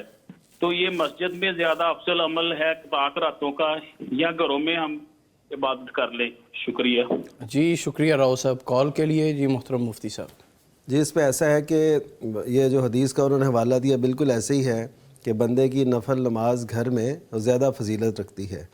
اس کی وجہ بھی ہے. وجہ یہ ہے کہ آپ گھر میں اگر نفل پڑھیں گے تو گھر والوں کو، بچوں کو یہ پتہ چلے گا، شوق پیدا ہوگا، اور اسی طرح گھروں میں اللہ تعالیٰ کی رحمت اور اس سے تعلق مضبوط. جی یہ ساری باتیں ہیں، کیونکہ قرآن جب پڑھا جاتا ہے تو فرشتے اترتے ہیں، اور اس رات میں تو خصوصاً تنزل الملائکۃ والروح، یہ اصل میں فرشتوں کا اور جبریل کا اترنا یہ سمجھے اللہ تعالیٰ کی رحمت کی ایک نشانی اور علامت ہے جو فیل کی جاتی ہے باقاعدہ. جیسے فرشتے ہمارے ساتھ ہوں، ان کی روحانیت کو فیل کرنا محسوس کرنا، یہ اصل مقصد ہے. تو گھر میں کرنی چاہیے. لیکن گھر میں ایسے ہوتا ہے کہ بعض اوقات انسان وہ قیام نہیں کر سکتا، یعنی اس کو اتنا یاد نہیں ہے. تو مساجد میں چونکہ اہتمام ہوتا ہے اس بات کا، تو وہاں اگر جاگ لیا جائے تو بھی ٹھیک ہے. اس میں یعنی اصل مقصد ہے کہ وہ عبادت میں اپنے آپ کو مگن رکھنا. وہ گھر میں ہو جائے تو ایک بندہ جستجو کر سکے، اور اس کے کیونکہ اکیلے رہنے میں بعض اوقات ہوتا ہے کہ بندہ وہ سستی کا شکار ہو جاتا ہے، نیند غالب آ جاتی ہے. کہ اجتماعی شکل میں چلیں وہ نوافل اکٹھے پڑے جا رہے ہوں تو اس میں پھر دوسروں کے ساتھ مل کے بندہ زیادہ سفر کر لیتا ہے. تو یہ ہے. باقی یہ ہے کہ جہاں بھی وہ رہیں اصل یہ ہے وہ اگر کام میں ہی مگن ہے. مثلا خواتین اگر کھانا بنا رہی ہیں، سحری بنا رہی ہیں، تو بھی وہ ذہن میں یہ رکھیں کہ میرے یہ سحری کی جو برکت ہے نا وہ بھی بہت زیادہ ہو جائے گی. اور یہ علماء نے لکھا ہے باقاعدہ کہ عبادت جب یہ خیر من الف شہر ہے نا، یہ رات طاق رات جو ہے جس پہ نزول قرآن ہے، تو یہ رات 1000 مہینوں سے بہتر ہے. اس کا مطلب یہ ہے اس میں جو بھی آپ نیکی کریں گے نا اس کا وہ ویلیو جو ہے نا وہ بڑھ جائے گی، اس کا معیار بڑھ جائے گا.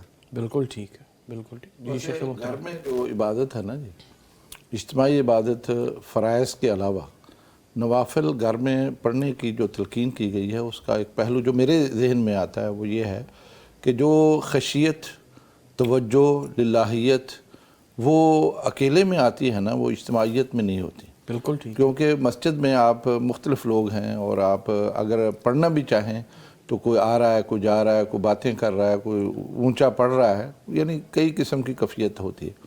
لیکن گھر کے اندر انسان کو سکون ہوتا ہے، اور خاص طور پر رات کی عبادت قیام اللیل جو ہے، اس میں اگر وہ اس کو توفیق ہو، مثلا اجتماعی نماز میں وہ فارغ ہو گیا اور گھر میں آ گیا تو وہاں تلاوت بھی کرے گا تو بڑی تنہائی میں بیٹھ کے بڑا اچھا توجہ سے پڑھے گا. اس لیے گھر میں اگر وہ کرتا ہے تو اس کے فوائد اس کو زیادہ میسر آ سکتے. بالکل ٹھیک ہے. بالکل. محترم آپ صاحب ایک بات یہ بھی ہے نا کہ عبادات میں یہ بھی ایک بڑا فوکس کرنے کی ضرورت ہوتی ہے کہ ریاکاری نہ آ جائے.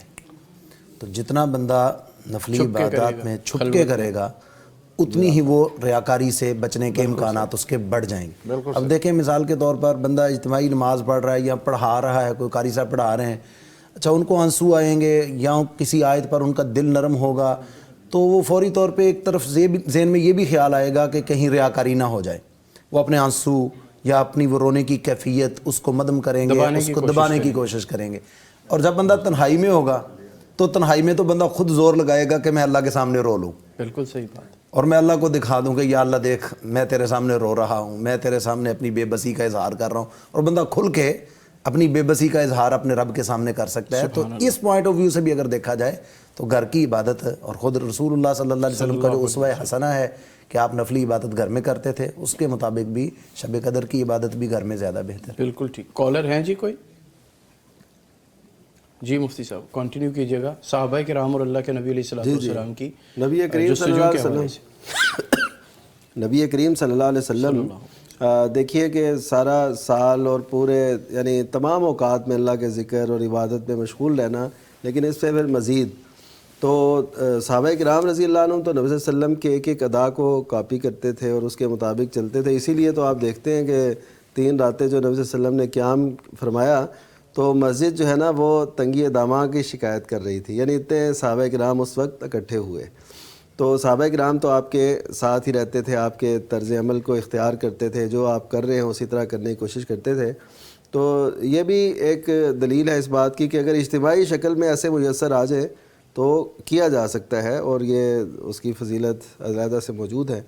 لیکن یہ ہے کہ صحابہ کرام رضی اللہ عنہم ان کا جو طرز عمل ہے رمضان میں وہ بھی ہمیں ایسے ہی ملتا ہے کہ وہ بھی عبادات میں اپنے آپ کو مگن رکھنا. جیسے جب تراویحوں کا آغاز ہوا سیدنا عمر رضی اللہ تعالیٰ کے دور میں باقاعدہ، کیونکہ جماعت کی صورت تو نبی صلی اللہ علیہ وسلم نے پھر جاری نہیں رکھی تھی، لیکن لوگ نوافل پڑھتے تھے.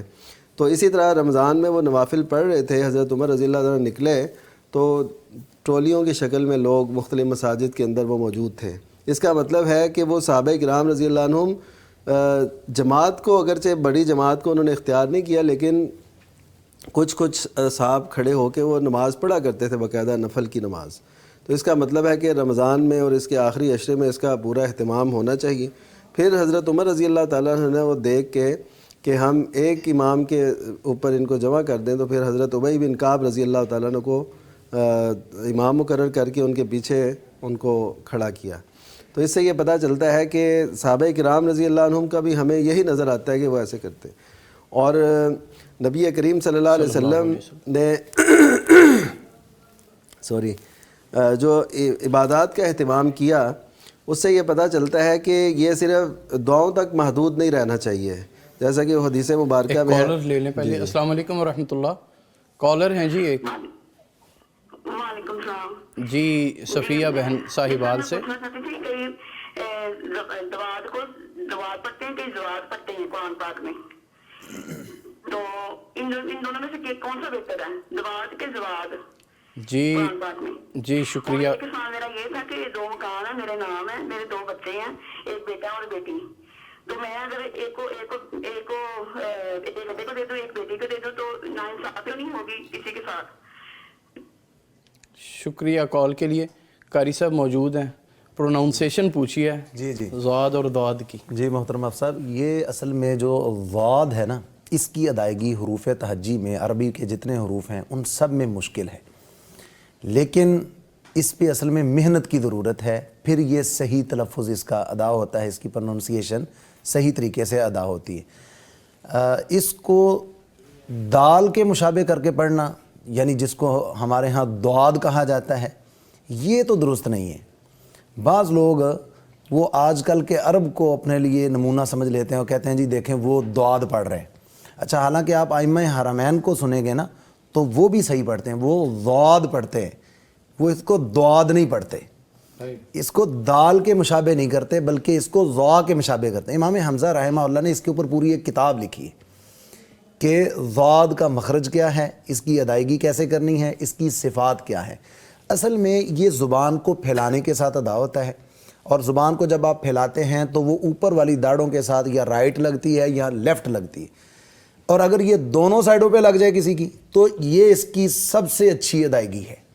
حضرت عمر رضی اللہ عنہ کے بارے میں آتا ہے کہ وہ اس حرف کو جب ادا کرتے تھے نا تو وہ دونوں طرف اپنی زبان کو لگاتے تھے. اچھا، تو بہرحال قرۂ کرام نے لکھا ہے کہ آپ دائیں لگا لیں یا بائیں لگا لیں، کسی سائڈ پہ زبان کو پھیلا کے اوپر والی داڑوں کے ساتھ لگائیں گے پھر یہ ادا ہوگا. اور یہ خیال رکھنا ہے کہ اس کی آواز وہ ضا کے مشابہ ہو سکتی ہے مگر دال کے مشابہ نہیں. بالکل ٹھیک، بالکل ٹھیک. محترم مفتی اس میں نا تھوڑی سی میں کہوں گا کہ آپ تھوڑی پریکٹس بتا دیں تاکہ وہ پتہ، جیسے اد، جی جی ایسے وہ مثال کے طور پر ایک لفظ ہے، مثال کے طور پر ایک لفظ ہے ظل، ضا کے ساتھ، جو تا ضا ہے نا، ظل، اسی طرح ایک لفظ ہے ضاد کے ساتھ جی ضلہ، اسی طرح ایک لفظ ہے دال کے ساتھ دلہ.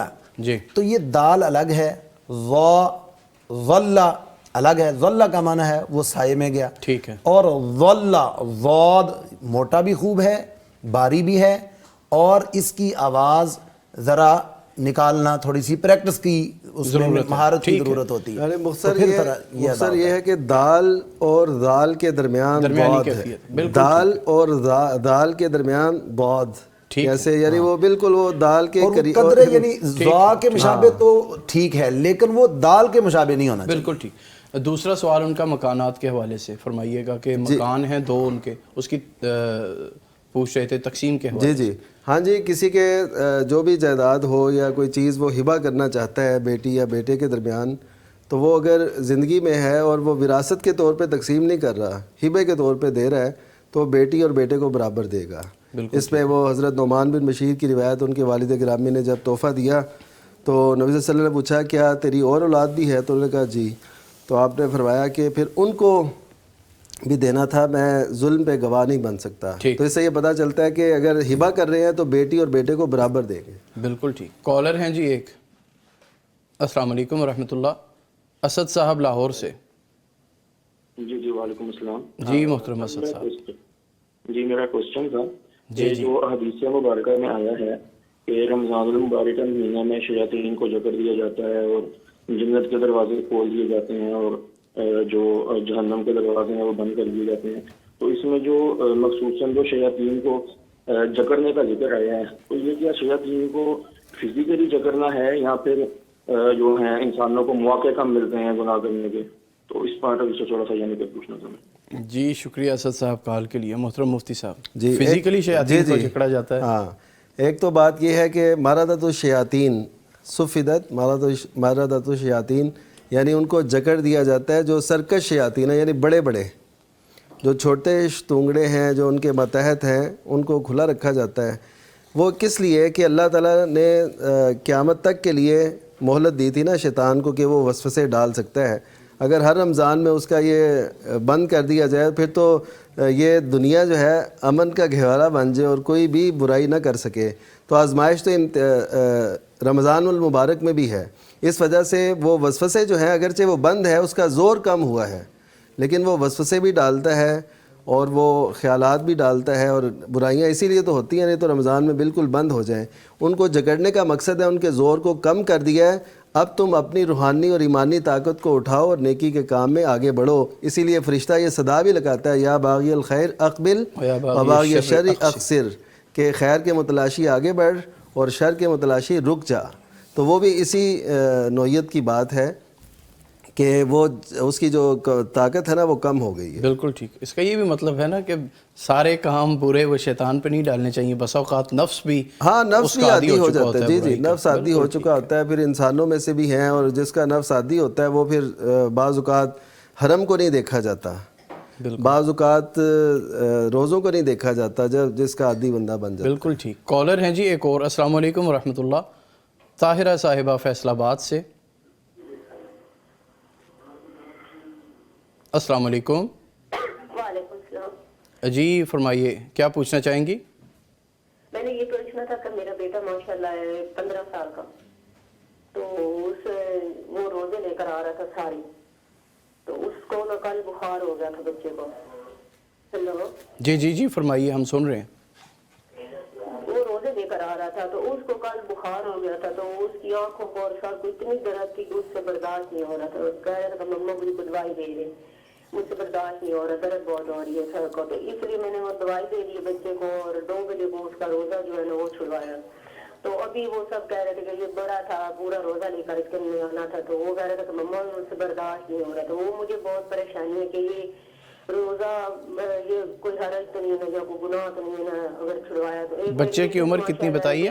15 سال. اس کا بھی روزہ 13 سال کی بیٹی، اس کا بھی مثلا اسی طرح اس کو بھی بخار تھا، اور اس کا وہ بالغ نہیں ہے بچی، تو ٹھیک ہے. اس کا بھی روزہ میں نے اسی طرح کھلوایا، اس کو بھی بخار بہت تیز تھا. تو اس میں میں نے پوچھنا تھا کہ کوئی حرج تو نہیں ہے یا کوئی گناہ کی بات نہیں ہے. جی شکریہ کال کے لیے حضرت پروفیسر مفتی صاحب. جی مفتی صاحب. جی ایسا ہے کہ جو بچی کا فیصلہ آباد سے کال تھی نا بچی کا جو انہوں نے کہا ہے نا کہ وہ ابھی بالغ نہیں ہے تو اس نے تو روزہ کھول لیا تو اس کی تو خیر ہے. تو جو بچے کا ہے وہ 15 سال کا عموماً بالغ ہو ہی جاتے ہیں ہمارے اس خطے کے نوجوان, تو اس کا جو روزہ کھولا ہے نا تو وہ کھولنے میں گناہ نہیں ہے, کیونکہ عذر کی وجہ سے روزہ کھولا جا سکتا ہے. نبی کریم صلی اللہ علیہ وسلم نے جب آپ سفر پہ تھے, مکہ تشریف لے جا رہے تھے, تو آپ نے روزہ باقاعدہ کھولا لوگوں کو دکھانے کے لیے کہ میں نے روزہ کھولا ہے, تم بھی اپنے اوپر آسانی کرو اور کھولو. یعنی رکھا ہوا روزہ کھولا جا سکتا ہے کسی عذر کے تحت, تو ان کو گناہ نہیں ہے اس کا, لیکن اس کے عوض ایک روزہ وہ رمضان کے بعد رکھیں گے. بالکل ٹھیک ہے. اللہ تعالیٰ انہیں صحت دے, عافیت سے نوازے. اس میں محترم مفتی صاحب وہ بات بھی ہے, وہ حدیث بھی ایڈ کی جا سکتی ہے نا کہ نبی صلی اللہ علیہ وسلم نے فرمایا تھا کہ لیس من البر الصیام فی السفر. جب آپ نے دیکھا کہ لوگ اس پر سایہ کر رہے ہیں اور لوگ اس کو بڑا خیال اس کا کر رہے ہیں کہ اس کو کچھ ہو نہ جائے اور روزے کی وجہ سے وہ شدید کرب میں مبتلا ہے, تو آپ نے فرمایا بھئی سفر میں تو روزہ رکھنا نیکی نہیں ہے, تو اس کا مطلب کیا تھا کہ روزہ ختم کرو. بالکل. تو اس کا مطلب یہ ہے کہ شرعی عذر کی بنیاد پر جو روزہ توڑا گیا ہے یا کھولا گیا ہے اس پر کوئی گناہ نہیں ہے. ہاں چونکہ وہ قرآن کریم کی آیت ہے کہ وہ بعد میں گنتی پوری کرے گا, فَعِدَّةٌ مِّنْ أَيَّامٍ أُخَرَ, تو وہ رمضان کے بعد وہ روزہ رکھ لیا جائے تو انشاءاللہ وہ پورا ہو جائے. بالکل ٹھیک. حضرت صاحب اللہ تعالیٰ آسمان دنیا پہ نزول فرماتے ہیں, بڑا مبارک وقت ہے, طاق رات ہے, مقدس گھڑی ہے, اس میں اللہ تعالیٰ سے کیا مانگنا چاہیے؟ عافیت. سبحان اللہ. عافیت مانگنی چاہیے. حضرت عباس رضی اللہ تعالیٰ عنہ وہ رسول اللہ علیہ وسلم کے پاس جاتے ہیں اور کہتے ہیں یا رسول اللہ مجھے کچھ دعا سکھلائیں, میں کیا مانگوں, اللہ سے کیا مانگوں؟ آپ نے عافیت کا کہا کہ عافیت مانگا کرو. انہوں نے وقفہ کر کے پھر پوچھا تو انہوں نے پھر کہا کہ آپ عافیت مانگیں. تیسری دفعہ پھر وقفہ کر کے پوچھا تو آپ نے کہا عافیت. حضرت عباس کہتے ہیں میں گھر چلا گیا, میں سوچتا رہا کہ مجھے تو کوئی لمبی چوڑی دعا نہیں سکھلائی, صرف عافیت. تو انہوں نے کہا عافیت ہے تو سب کچھ ہے, عافیت نہیں ہے تو کیا ہے؟ یعنی انسان بندگی کرنا چاہے, عبادت کرنا چاہے, کام کرنا چاہے, کھانا پینا چاہے, کسی کا مہمان بننا چاہے, تو عافیت ہوگی تو سب کچھ ہے. سبحان اللہ. اگر عافیت نہیں ہے تو کیا کرے گا؟ اس لیے رسول اللہ علیہ وسلم نے جو جامع دعا سکھلائی ہے وہ عافیت والی ہے کہ انسان کی عافیت ایمان میں بھی ہو, جسم میں بھی ہو, اور اس کی صحت میں بھی عافیت ہو. تو اس لیے جب بھی انسان کو فرصت ملے اور وہ چاہے کہ اللہ سے کچھ مانگے تو عافیت مانگے. عافیت ہوگی تو عبادت سب کچھ ہو سکے گی. بالکل ٹھیک. کالر ہیں جی ایک اور. السلام علیکم ورحمۃ اللہ. نیاز احمد صاحب رائمنڈ سے. جی محترم فرمائیں, کیا پوچھنا چاہیں گے, کیا سوال ہے آپ کا؟ میرا سوال یہ ہے کہ یہ بلیک کلر جو بالوں کو لگاتے ہیں وہ روز جی فرمائیے فرمائیے. اپنے ٹی وی کا والیوم آف کر لیں. یہ بلیک کلر بالوں میں روزے کی حالت میں لگا سکتے ہیں یا منع فرمایا ہے؟ جی شکریہ نیاز احمد صاحب. بلیک کلر روزے کی حالت میں بالوں کو لگایا جا سکتا ہے؟ روزے کی حالت میں ظاہر ہے اس کا تعلق روزے سے یا عدم روزے سے نہیں ہے, روزے کے بغیر سے. اس کا تعلق یہ ہے کہ نبی کریم صلی اللہ علیہ وسلم نے سیاہ رنگ لگانے سے منع فرمایا, خصوصاً ان کی جن کی عمر زیادہ ہو اور وہ پھر بھی سیاہ اپنے آپ کو رنگ لگا رہے ہوں, تو اس سے نبی صلی اللہ علیہ وسلم نے منع فرمایا. ہاں اس کے مختلف شیڈ ہیں آج کل, وہ براؤن میں مختلف, تو وہ کر لینے چاہیے. سیاہ سے اپنے آپ کو بچانا چاہیے. یہ روزے میں بھی ٹھیک نہیں ہے, روزے کے بغیر بھی ٹھیک نہیں ہے, لیکن روزے میں اگر کوئی لگاتا ہے تو ظاہر ہے وہ اس وجہ سے جرم تو نہیں بڑھے گا کہ روزہ تھا تو اس نے ایسے کیا, روزے پہ فرق نہیں پڑے گا. لیکن یہ ہے کہ یہ علیحدہ ویسے تو داڑھی رنگ سکتے ہیں نا روزے میں, ویسے تو بالکل ٹھیک. جی بالکل ٹھیک. یہ میرا مطلب کہنے کا یہ ہے کہ انہوں نے بلیک تعین کیا ہے, لیکن اس کے علاوہ تو کلر لگا سکتے ہیں. جی اس کے علاوہ تو کلر, وہ تو مہندی کلر جو بھی روزے میں لگائیں کوئی حرج نہیں ہے. سرما ڈال سکتا ہے. بالکل.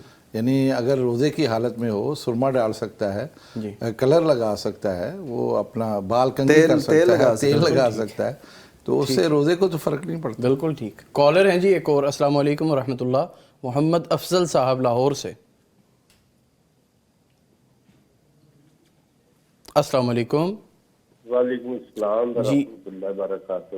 جی محترم. السلام علیکم ورحمۃ اللہ. وعلیکم السلام. وعلیکم السلام. میرا سوال یہ ہے کہ عشاء کی نماز پڑھے بغیر سو گئے اور جب اٹھیں گے تو نماز قضا پڑھیں گے یا پوری پڑھیں گے؟ اور دوسری بات یہ ہے کہ آپ بہت اچھا کام کر رہے ہیں, ہمارا دل بہت خوش ہوتا ہے, دعائیں دیتے ہیں, بڑی چیزیں ہمیں